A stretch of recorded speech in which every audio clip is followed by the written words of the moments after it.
Dengan pengumuman ini, maka pengurus bank diminta agar tidak meninggalkan Indonesia guna penyelesaian likuidasi. Pada tahun 1997 hingga 1998, badai krisis moneter dan perbankan menghantam Indonesia. Masyarakat berbondong-bondong antri di bank dan ATM untuk menarik dana mereka. Presiden meminta Menteri Keuangan sama Gubernur BI untuk mengambil langkah-langkah menghadapi permasalahan ini di perbankan. Bank yang sudah tidak bisa ditolong, tutup aja. Bank yang masih bisa diselamatkan, ya apakah harus merger atau langkah-langkah lain supaya dibantu. Nah itu nanti bulan November itu dicabut izin 16 bank. Kekacauan terjadi di mana-mana. Situasi chaos ini disebabkan hilangnya kepercayaan dari masyarakat terhadap perbankan. 16 bank saat itu kolaps.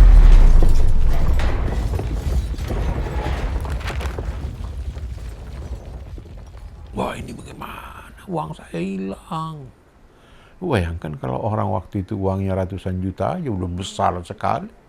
Sehingga bulan Desember itu ada surat dari Mensesnek ya, kepada BI dan Menteri Keuangan untuk membantu. Eksplisit disebutkan keluarkan BLBI, bantuan likuiditas Bank Indonesia. Itu Desember itu. Berdasarkan pengalaman pahit atas tumbangnya 16 bank, Undang-Undang Nomor 10 Tahun 1998 tentang perbankan dikeluarkan. Saya melihat BPPN itu selalu babak belur berhadapan kalau diadu dengan Undang-Undang KUH Perdata. Saya kemudian bilang, saya mau untuk membangun LPS itu dengan undang-undang. Nggak mau saya dengan PP. Gitu.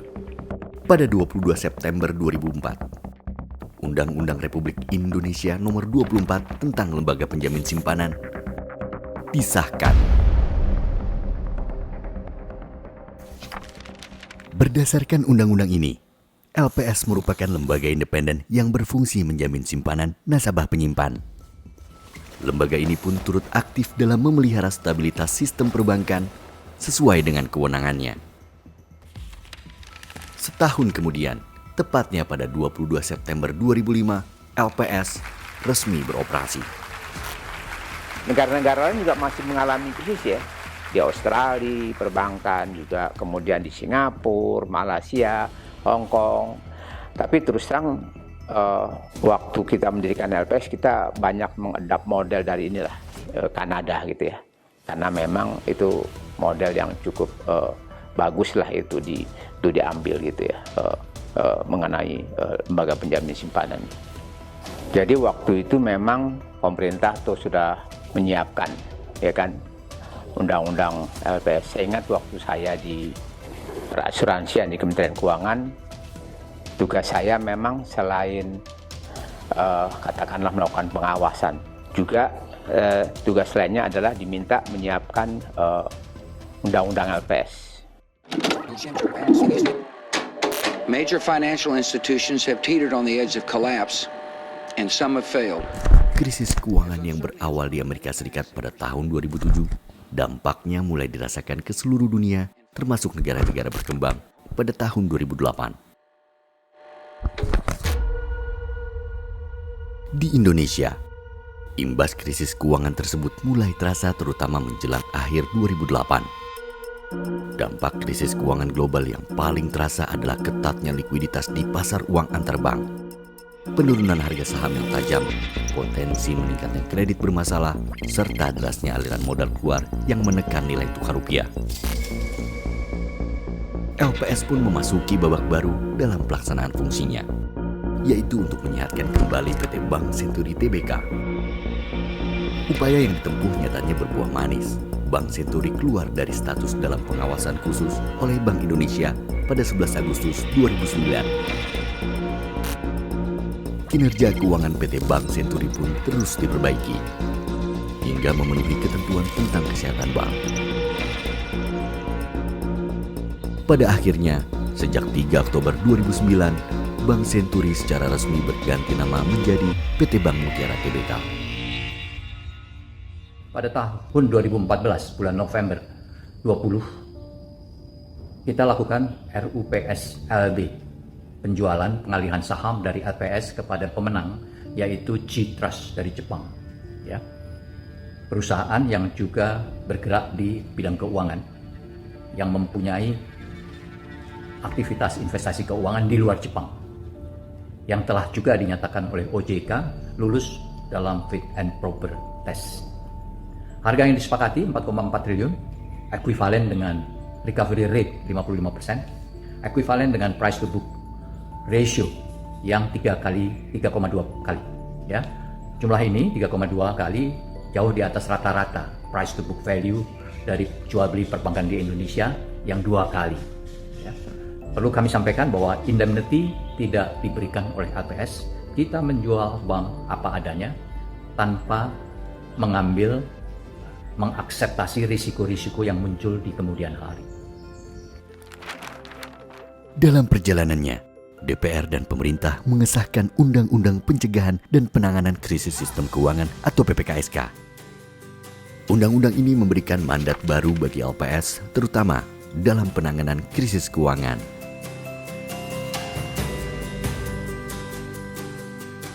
Sidang Paripurna Dewan Perwakilan Rakyat pun menyetujui pengesahan Undang-Undang PPKSK secara aklamasi pada 17 Maret 2016 dan diundangkan pada 15 April 2016.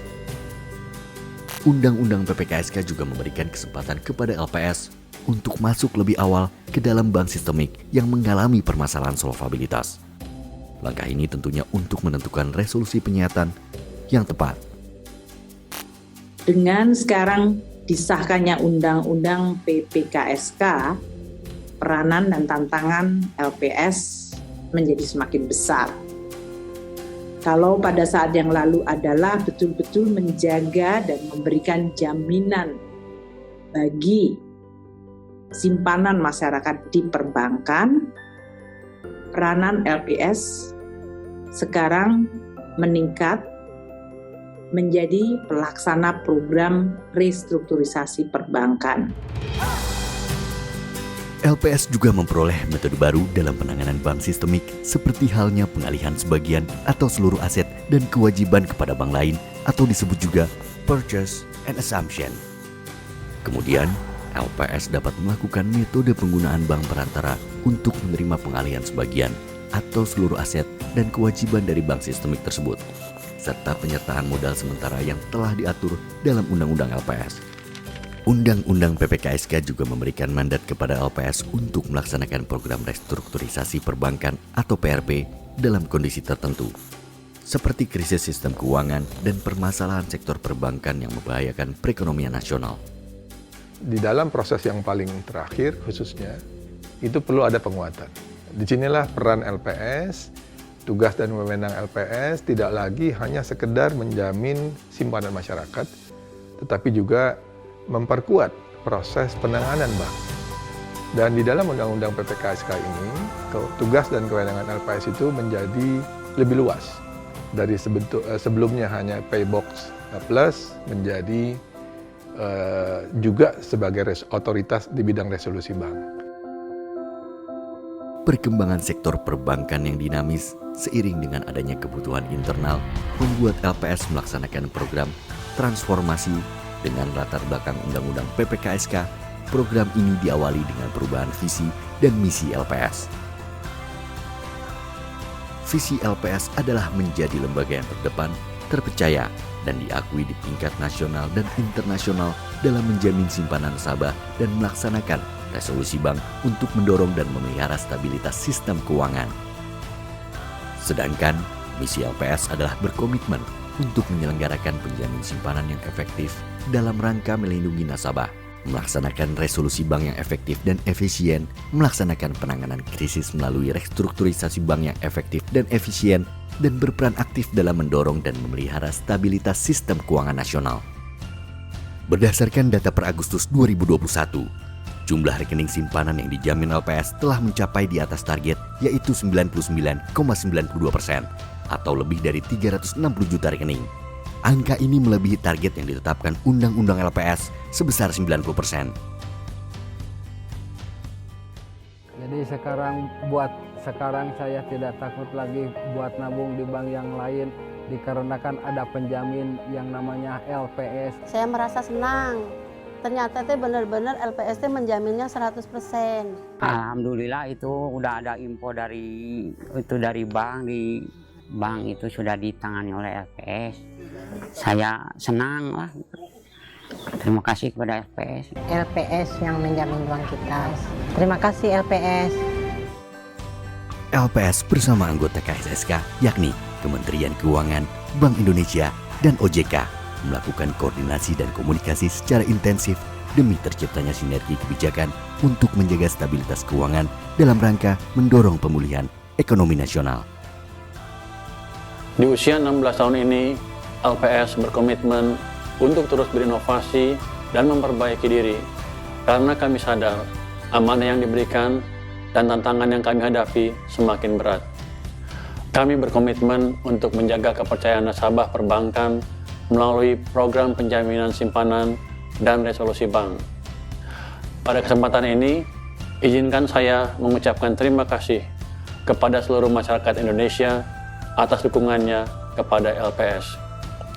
Kami juga mengapresiasi pemerintah, DPR RI, regulator, dan industri perbankan yang telah bekerja keras bahu-membahu dalam menjaga stabilitas sistem keuangan dan mendorong perekonomian nasional.